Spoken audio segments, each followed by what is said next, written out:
every advertising agency would come in, or marketing agency, and they'd say, oh, this is what you need. We're going to go this way. We're going to do this.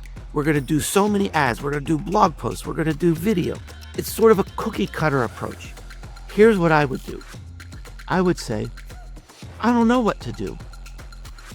And neither do you, because you don't have a strategy. Let's face it, most agencies are playing it safe, and it's costing them. Mark Schaefer, globally recognized marketing strategist and author, is here to challenge the cookie-cutter approach. Forget the pre-packaged plans and empty promises. Mark's philosophy is simple but powerful. Strategy first, always. That's how he built a career of winning big clients and reshaping how brands think. Ready to learn why fearless strategy beats recycled tactics? Welcome to the DesignRush Podcast. I'm Kia Johnson. Got a story worth sharing? Email us at spotlight@designrush.com. Don't forget to like and subscribe for the best industry insights.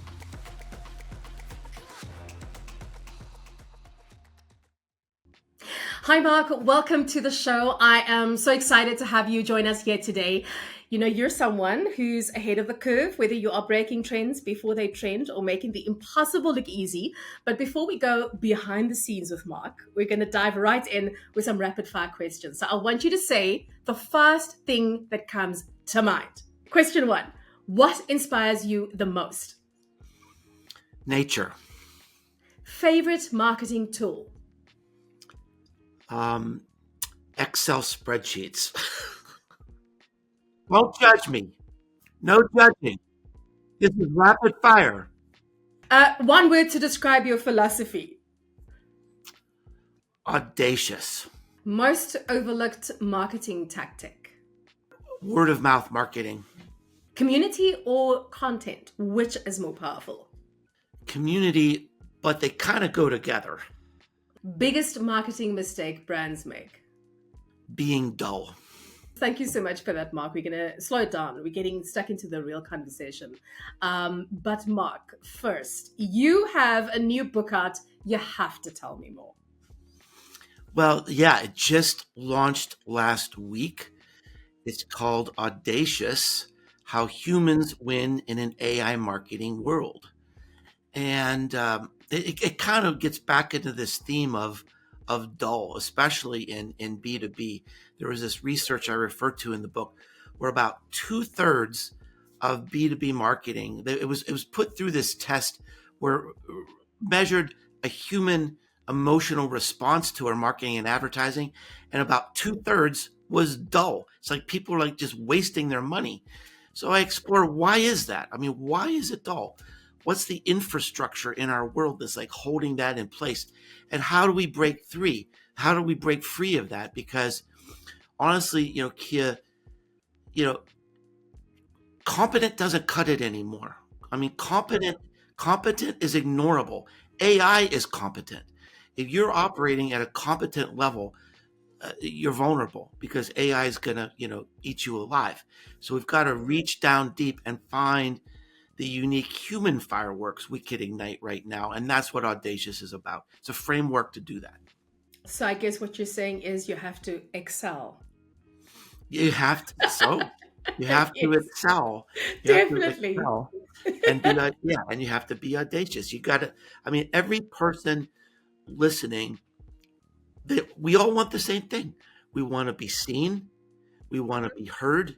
We want to be discovered. And that is getting increasingly difficult. And so this book is a framework to help us do that. Help us become the signal against the noise. Oh, I'm loving that. Seen, heard, discovered.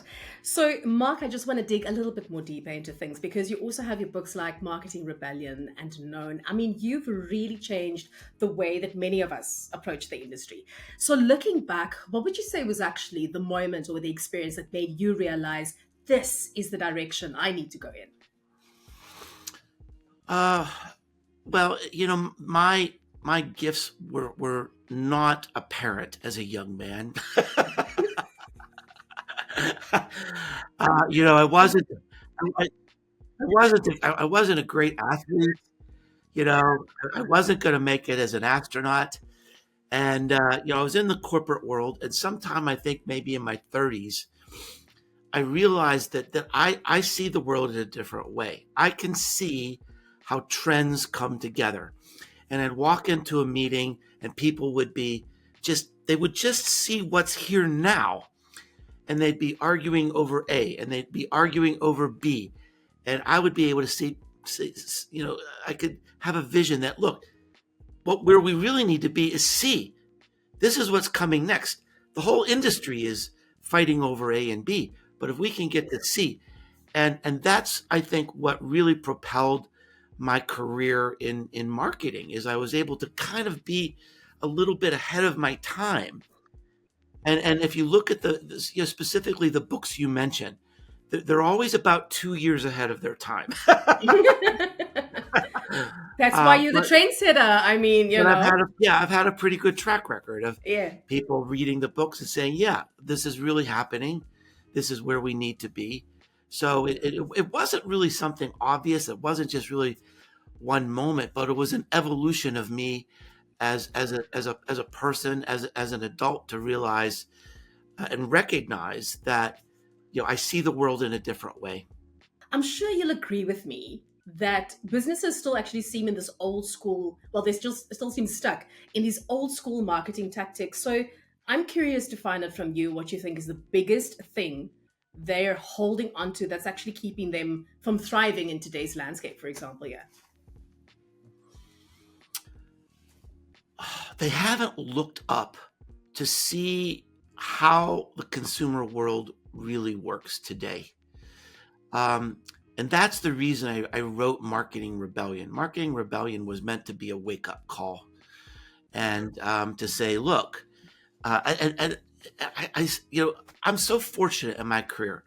I travel all over the world. I meet with executives at big companies and small companies and startups, and I kept hearing that, our marketing, it just isn't working like it used to. And my initial hypothesis was, well, maybe the technology is changing very quickly. But what I found is that people are changing quickly.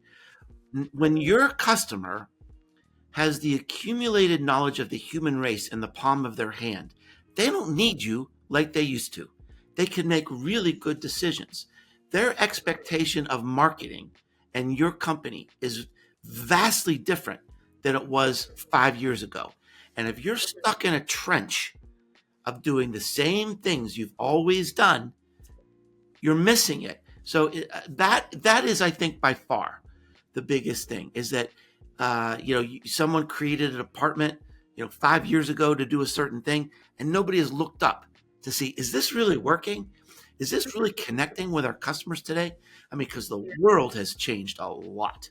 Speaking to that, now you're talking about like tech evolving so quickly. So obviously things like AI, etc., it's just going to keep going forward and forward. Where do you actually see, marketing and personal branding going in the next 5 to 10 years? Oh boy, I don't think anybody could see what's going to happen in the next 12 months. Specifically, I think personal branding is more important than ever, and it's going to become even more important. And let me tell a little story to illustrate why. So when ChatGPT came out, it was, oh my gosh, you could see right away that this is going to be revolutionary when you can put AI that's as easy to use as Google in the hands of everyone. So I called up a friend of mine, Shelley Palmer. He's a very famous tech analyst in New York. Said, Shelley, what do you think about this? He said, I am terrified. He said, I've blogged almost every day for the last 15 years. I just asked ChatGPT to write a blog post in my voice and style on a certain topic, and it did a perfect job. I am 80% replaced. Now, on the surface, that does seem terrifying. But the more important question is, what's the 20% that's not being replaced? And that is his personal brand. Shelley is known, he is trusted, he is loved. And Shelley has nothing to worry about. We are always going to turn to a human for the truth. We need a human in this world of misinformation and deep fakes to help us navigate this world. And so if you are known in your industry, you're going to be okay. And as we go into this world where all of us are facing an existential crisis in terms of, how is AI nipping at the heels of our skill sets and our careers? The personal brand is a very important strategy. I'm going to go to my next question because I want to find out from you. You've said that businesses are actually way too focused on chasing leads, but that doesn't seem to be working for long-term success. So why do you think this lead chasing approach is actually falling short? Well, I wouldn't say that's exactly my philosophy. I think we need leads, right? We need leads because we need customers. If we don't have customers, we don't have a business. And I was had a great honor and privilege when I was getting my MBA to study under Peter Drucker.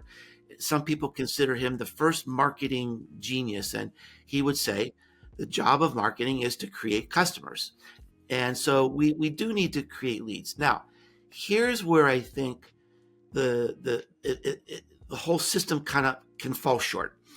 And that is over the last 20 or 25 years, we've become obsessed with leads because of performance marketing. For the first time, we're able to get so granular with our advertising, and we're optimizing everything every day. Optimize. And meanwhile, we're overlooking the soul and heart of marketing, right? So why am I in marketing? When I was a university student, I took a marketing class. I opened up this book, The Principles of Marketing by Dr. Philip Kotler. He said, marketing is a combination of psychology, sociology, and anthropology. I thought that is the coolest thing ever. Marketing is all things human. And we've lost sight of that because of this emphasis on the data and the statistics and the optimization. That's good. That's important, especially for small businesses, new businesses, startups that need to fill the top of the funnel. But if that's the only thing we look at, we are missing the heart and soul and promise of marketing, which is the brand. The brand is the emotional expectation of when I work with this company, this is what it's going to be like. It means something to me. I can trust them. And over time, that's what creates the distance between you and your competitors. That's what creates the ramp to long-term sales. So I think there is an overemphasis on performance marketing. And we've lost sight in some cases of the hope, of the potential of brand marketing. You're speaking about heart and soul right now. So is this something that you would say businesses need to actually start doing today if they want to build stronger, lasting customer relationships? You were touching on, if you have a small business, would this be the sort of the cornerstone, the key focus is that's where you need to start if you want to build? Yeah, absolutely. Absolutely. And there's a story that I just love in my new book. We mentioned Audacious, right? Yes. And it's a startup company. I think this product is only available in the United States right now. It's a brand of water called Liquid Death. Now, the first lesson I ever learned in my marketing class was never associate your product with death. And here's this brand that comes out of the box, and they're doing everything wrong. They call their product Liquid Death. They're selling it in bars, which usually give away water. They're selling it in cans, where water is usually in something clear. Their mascot is this guy with axes called Murder Man. I encourage you to go to YouTube and look at some of their advertising. Their advertising is the advertising is, oh my God, I can't believe they're doing this right now. Here, the founder of the brand, tells this story in the book, and he says this: the brand is everything. The brand is all we have. We're competing against Coca-Cola and Pepsi. There is nothing we can do with a special ingredient, with a special flavor. There's nothing they can't copy except the brand. The brand must be built into your product from the beginning. And that is overlooked by a lot of companies because, again, we have this vast opportunity with the technology that's involved in performance marketing and optimization. And I'm not dismissing that at all, but I'm just saying that has to be a balance. And if you're not thinking about your brand, you're selling your company short. Brand building it doesn't happen overnight. It's slow. It has to be patient. And the other thing is that, this is something we touched on a little earlier, is that the whole key to this is awareness. That is the hardest job in marketing right now. And if you're just obsessed with performance marketing, everybody's doing that. Everybody's looking at the same data. So at some point, you've got to rise above the crowd. You've got to rise above your competitors, and you've got to be disruptive in some way, right? You've got to disrupt the story. You've got to disrupt where you're telling the story. You've got to disrupt who's telling the story. You've got to do something different, something audacious to make people pay attention and earn that attention and eventually earn their trust. Do you have an example of a brand that's done this really well that you can share with us today? Oh, well, there's lots of brands that are doing this. So there are literally, hundreds of examples in the book. But I'll give you a B2B example. So Hewlett Packard was introducing a new computer system that had really rapid processing speed. It was the fastest processing speed in the marketplace. So they were trying to figure out, well, how do we demonstrate this processing speed in a very dramatic way that's going to make people stop what they're doing and pay attention. So what they did is they attached this guy to a desk with this computer. They locked him into this desk, and he had to do this task, and they threw him out of an airplane. And so there was this system that the parachute wouldn't launch until the task was done. So the computer had to work, or this guy would die. He probably wouldn't really die, but on the ground they could monitor. So he gets thrown out of the plane and he starts this thing, and the computer's processing, and they're looking at the ground, and they're going 4, 3, 2, 1, because the guy's going to die, and the computer finishes it, and he goes. And so think about that. Think about that compared to any other way a company might say our computer is fast. So crazy. Yeah, you wouldn't lose. A little You crazy. get yeah. Because that's the whole idea, is that Wow. If you're only competent, AI is competent, but we still own crazy. Humans still own crazy. And we got to tap into that. We have to unleash that. We have to, and here's the biggest thing holding us back is fear. So Mark, you are a huge advocate for customer driven marketing. Okay. So I'd love for you to share an example of a brand that actually nailed this approach and saw real success. You mentioned the UX example right now, but is there anything else that you can share with us? And like basically, what did they do that others can emulate? Besides the one that you mentioned now. So an example of a brand that is really igniting their customers is Duolingo. Duolingo is this software that helps you learn another language, right? And so there's a couple things that they do.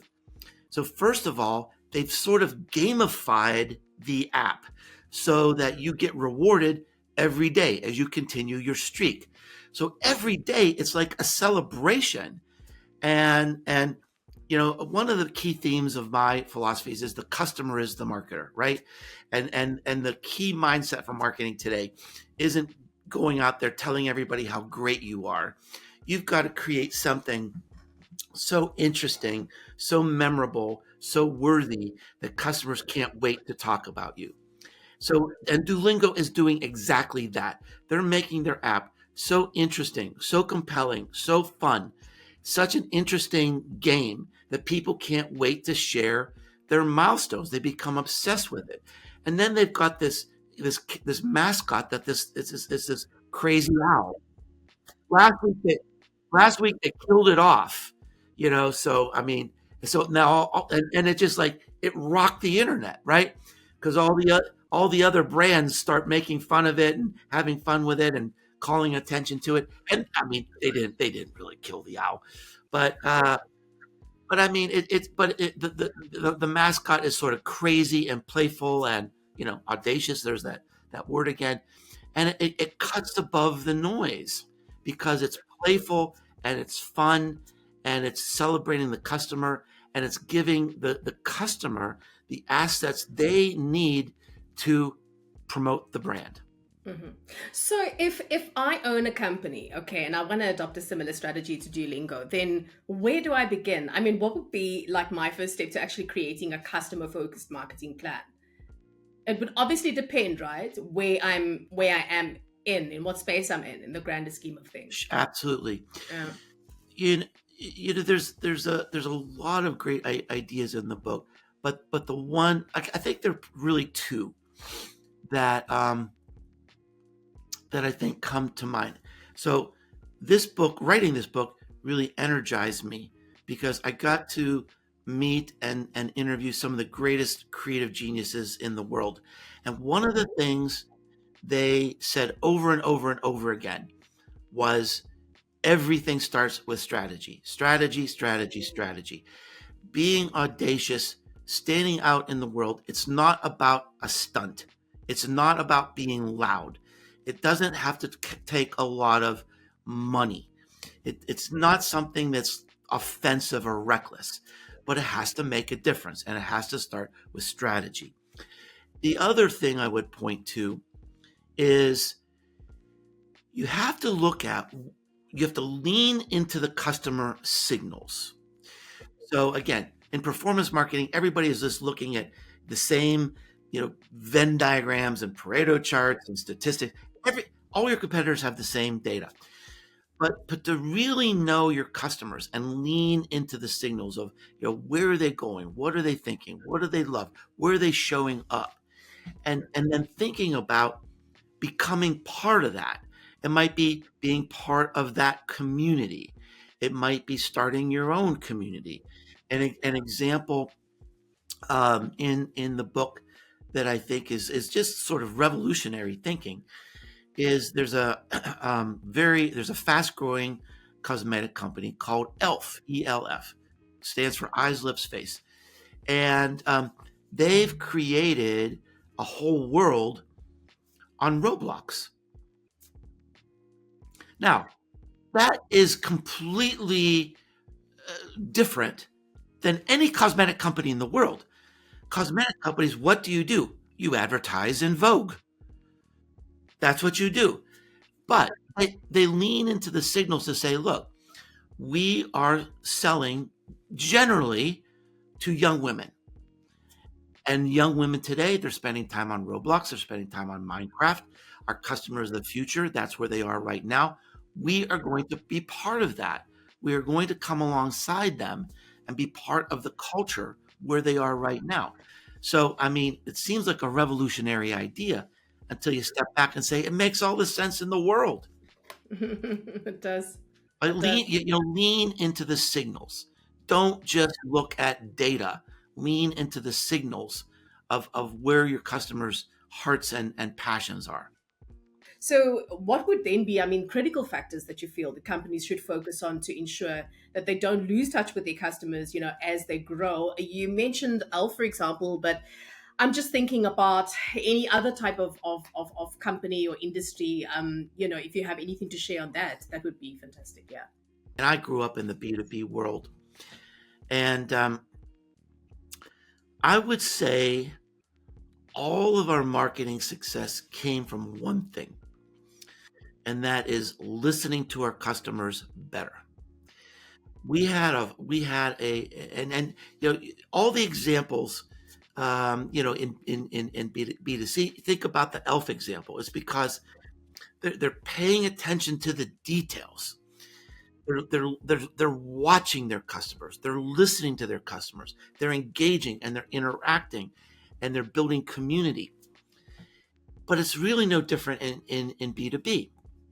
And I used to work for a big metals and mining company, and I was head of marketing for their packaging division. And we about every year we would train a team that included a marketing person, a salesperson, and someone from technology. And so there were three. This was a big investment because we had customers all over the world. We would go and we would spend about a half a day with our customers. We would have, we would have their leadership. We would have marketing. We would have people that know their customers, and we had R&D people, and we would go through a set of questions. And the reason we had three people is because at the end we could make sure everybody heard the same thing. Because sometimes you might tune out, right? And I will tell you that some of the most impactful, profound, even revolutionary ideas we got that made us grow as a business came from just like offhand things that happened in these meetings. Like one of the customers said one time, "Hey, by the way, did you see this new research that was done by the U.S. government about this packaging thing?" We said, "No, we didn't see that." Well, it was the beginning of this process that would outlaw a chemical that was used in many manufacturing processes. And so we thought, well, look, there's a probability this is going to go through. We started changing our process, and we were 5 years ahead of our competition. And so that's why we were able to go ahead, because we listened carefully, we listened intentionally, we listened scientifically and systematically, and we took it very, very seriously, and that informed our strategy. And nothing happens in marketing until you have that strategy, and no strategy can really occur until you listen to your customer. I want to move our conversation now, Mark, to KPIs and metrics and all of that. I mean, a lot of businesses, they're still focusing on things like website traffic, social media followers. But now, are those really the metrics that they should be caring about? Because, what KPIs actually matter for sustainable growth, would you say? I think there's a lot of variability in the type of business, the stage of the business, the position of the business in the marketplace. If you're a historic leader of the industry, you're going to measure what's important to you is different than a disruptor. All right. You have to look at the competitive nature of the industry. Are there low entry barriers? Is competition sort of like a country club? Where is the competition? Where is the growth occurring? So there's a big difference with KPIs, but I think one that's gross. I'm going to talk about one that's grossly overestimated, and two that are grossly underestimated. So grossly overestimated is engagement. There is really no research I can find, and I'm talking about like social media engagement. Yes. Now, engagement in a community is different, but social media engagement, I mean, that's a metric for almost everybody these days. And I think you can engage yourself broke because there's no connection. There's no research that really connects engagement with loyalty or profitability. Now, the two that are sort of overlooked, I think, are number one, for many businesses, especially professional services, personal services, it would be your mailing list. Is like the growth of your mailing list, because those are the people that love you. Those are customers and potential customers. And I think for many businesses, that's the most important asset that you have. And then to use that mailing list, not in a spammy way, but in a very strategic way, where you create amazing value so that they want to know more. The second one that I think is overlooked is social sharing. So again, it kind of gets back to this word of mouth marketing. If you're doing work that's so interesting and so worthy that people are saying, guess what I just learned about this company? I want to, and they post something on social media or they post something in a community. That drives the right behaviors in a marketing department, I think. It's like, are we creating the right experiences? Are we creating the right content that is really connecting with our audience?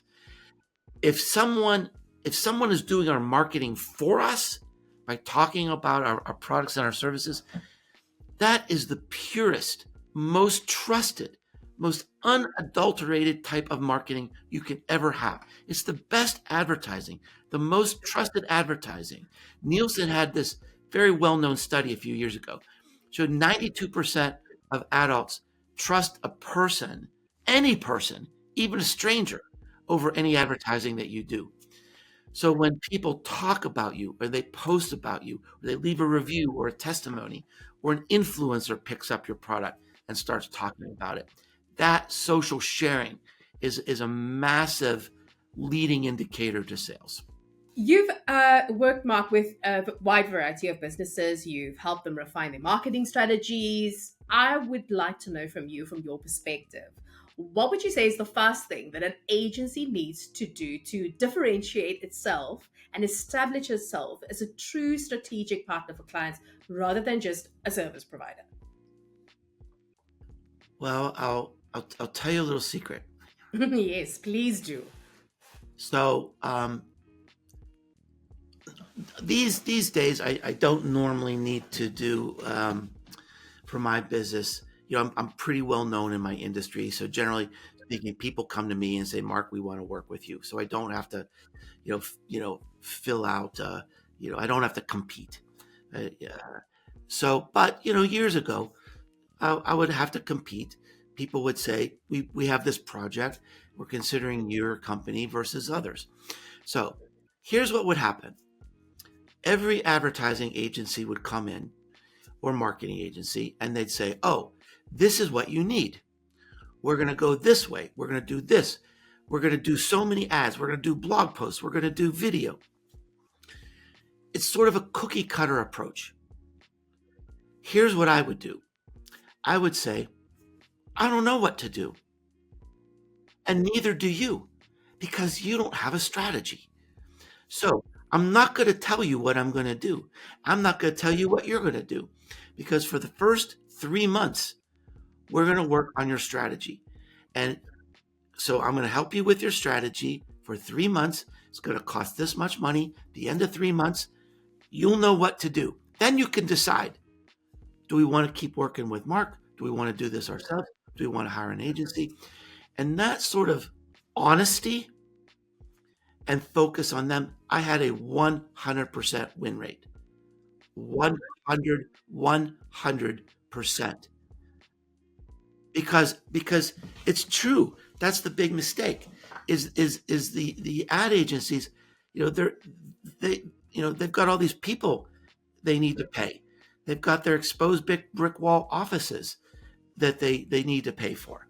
And so, so they try to create a program instead of stepping back and saying strategy first. So, that's the big mistake, is everybody just has their cookie cutter programs because that's what they know how to do. That's what they know how to bill for, without really putting the customer first and stepping back and say, we need to really work on your strategy.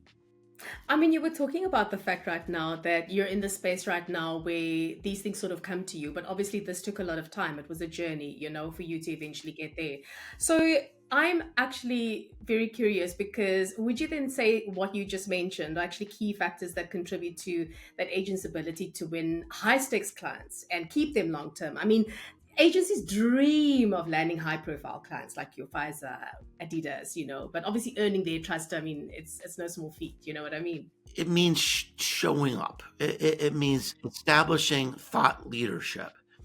And you can only do that by showing up consistently with interesting, relevant, authentic content that, for me, sometimes it's even a little bit entertaining. I'll put some dad jokes in time, but it's really all about, consistency. I went, I went 620 weeks in a row without, blogging every week for 620 weeks in a row.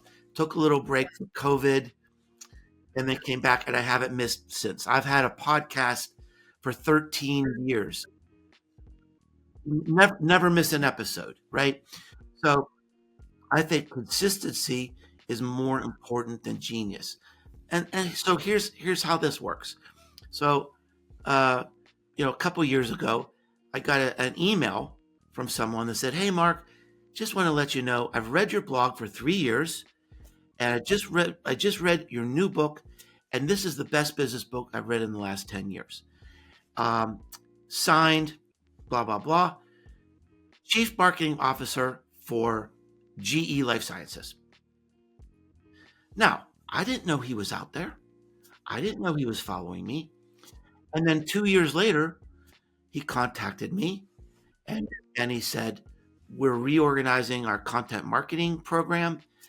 We need you to come in and help us do a workshop to get, to revitalize our content marketing, department." So, that's, if you're keeping score, from the time he started reading the blog to the time I got that job, it's like 5 years.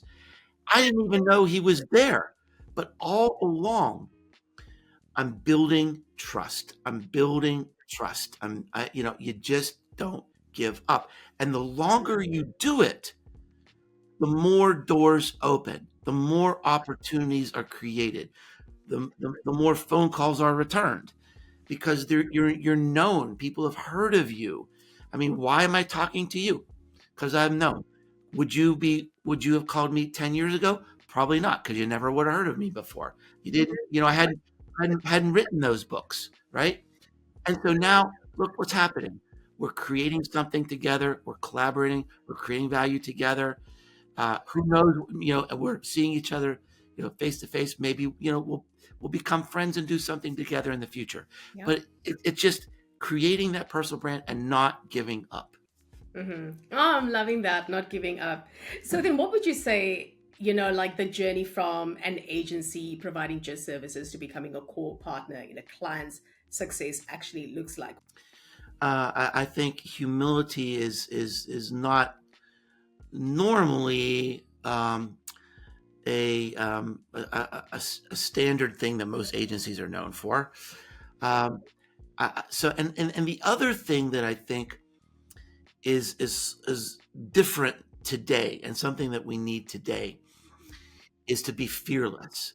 And here's why. Most advertising agencies are run by fear. They're run by fear, and people are fearful of losing a client. They're fearful of having an idea criticized. They're having they're fearful of upsetting the apple cart. They're fearful of disrupting norms in an industry. That has to go away. It has to go away.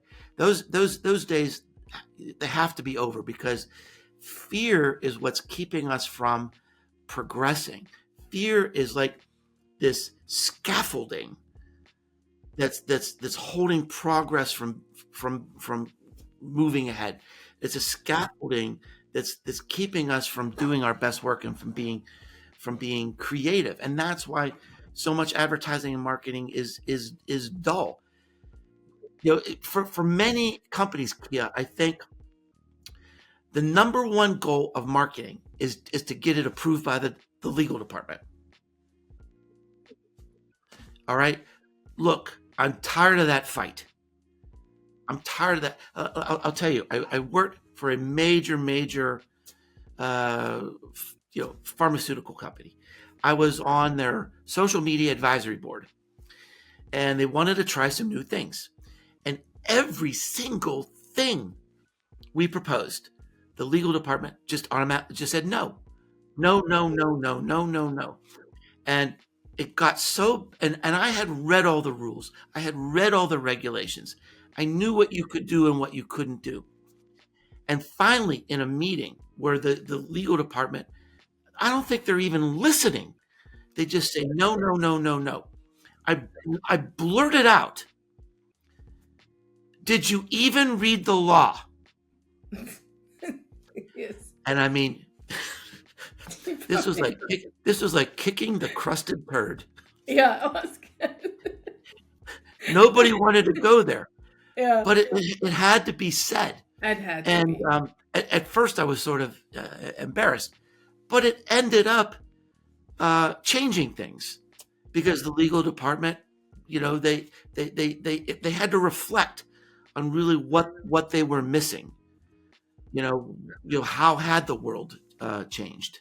Mark, I just want us to flip the focus right now from agencies and then go to brands. So, based on your experience, what would you say is the most important factor that a brand should consider when choosing the right agency partner? So, what I would like to find out from you is, what is the common red flags or missteps that brands should be avoiding when they're actually selecting the best fit for their needs?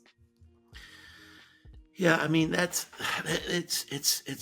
another hard one, because again, there's so much tradition there that keeps bad work in place. I think people like to be wined and dined. They like to be celebrated. I think we love working on television ads, because they win awards, and because they're sexy. It's something we can show and add to our family and say, look, I got to work with this celebrity or something. But I think today we really need to seek that audacity, and it's hard, Kia, because I think so many people are just stuck in a mold. They're just stuck in a trench. And, I mean, so let's say an agency came to you and said, we have got this amazing idea. We're going to create this activation.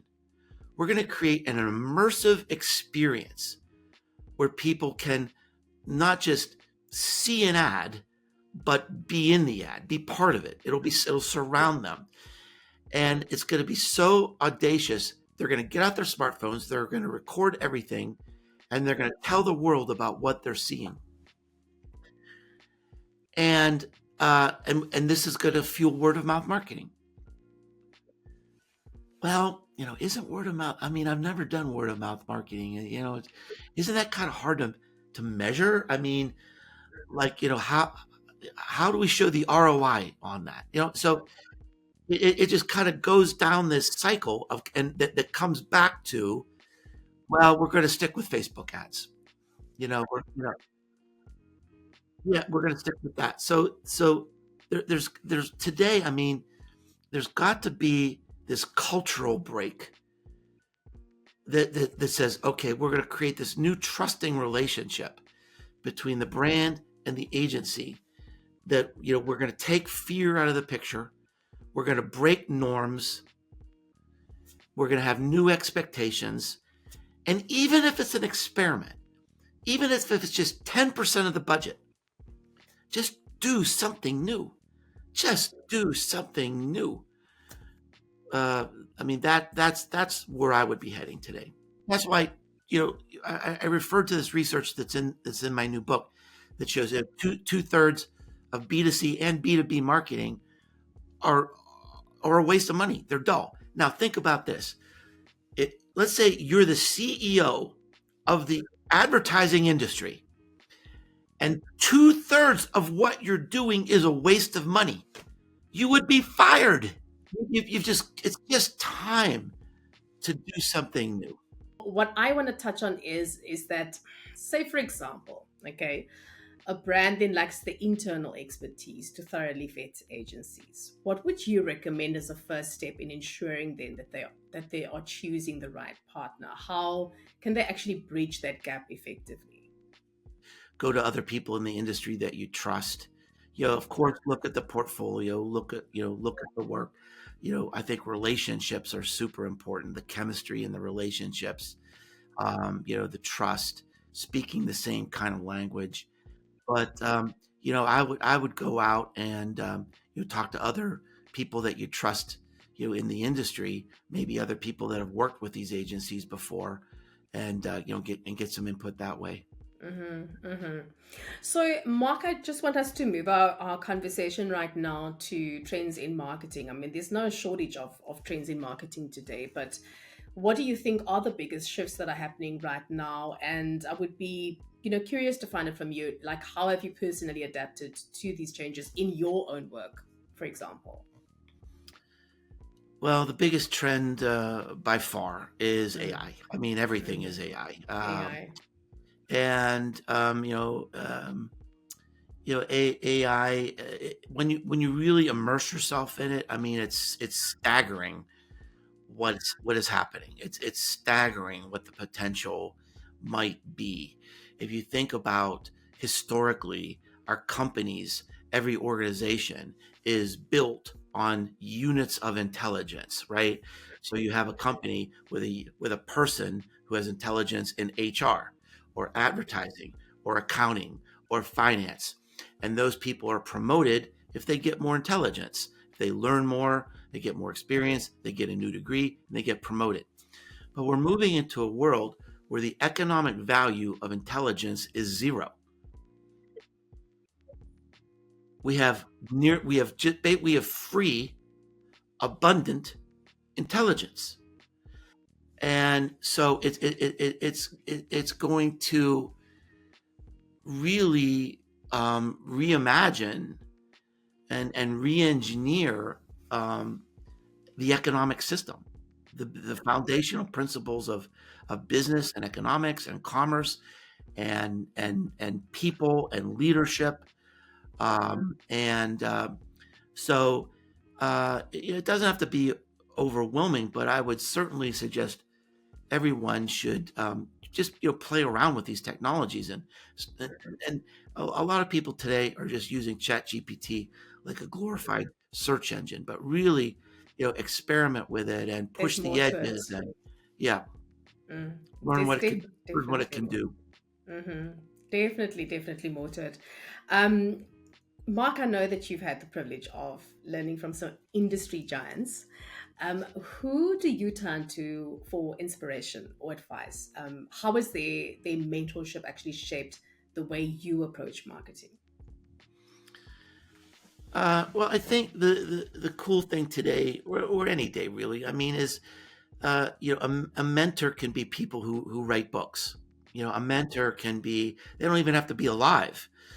And so, I get a lot of my inspiration from writers, from bloggers, um, from, you don't have to even personally know industry leaders to get a lot of inspiration. And I think another place I get a lot of inspiration today is from AI. You've got, uh, there's a new app uh, called Notebook LM, where you can load articles and you can load information and podcasts, and then talk to it, literally talk to it, and say, well, what did you think about this? What did you think about this? Just like just like a friend sort of debating things.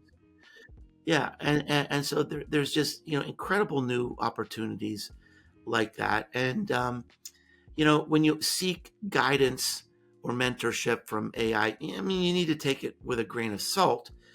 But mentorship can also be based on best practices. Best practices are based on patterns, and AI is really good at patterns. So I think that's sort of the wild west of mentorship. If you could sit down with any marketing leader to dive deep into these trends and ideas that we've been discussing here today, who would it be, and what do you think you can learn from that conversation?